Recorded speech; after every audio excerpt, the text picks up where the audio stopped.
Assalamualaikum warahmatullahi wabarakatuh. Perkenalkan nama saya Nurul dari Publik Bentuknya dengan yang terjadi di Chatgate 158. Tips ini akan mereview jurnal Bung Bobi dengan judul Dinamika Partai Politik dan Positioning Ideologi, studi tentang pergeseran positioning ideologi partai-partai politik peserta pemilu 2014.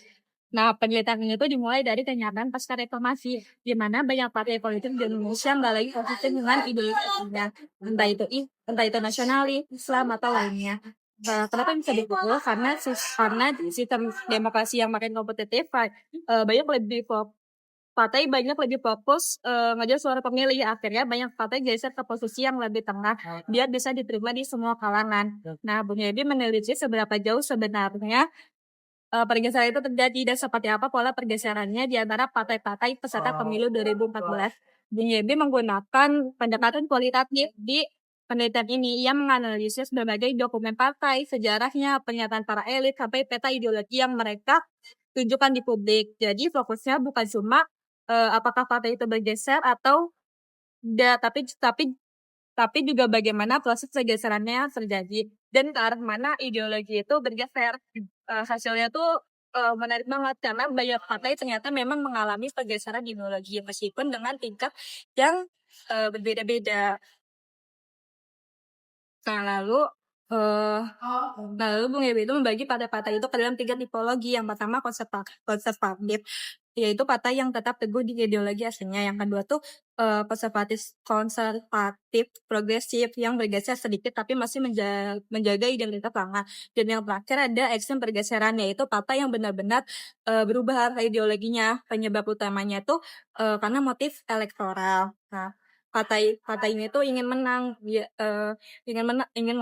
ingin memperluas basis dukungan dan juga menyesuaikan diri dengan tren politik yang makin pragmatis.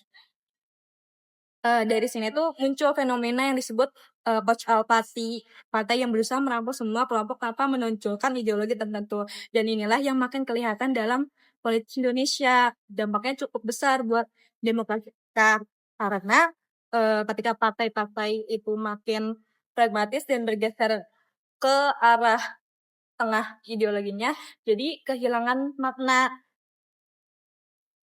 Lalu ini tuh membuat pemilih itu jadi bingung mana yang nasionalis, mana yang religius, dan mana juga yang benar-benar mempunyai arah ideologi yang jelas. Karena kompetisi politik itu lebih politik itu lebih soal strategi dan citra, bukan gagasan atau nilai.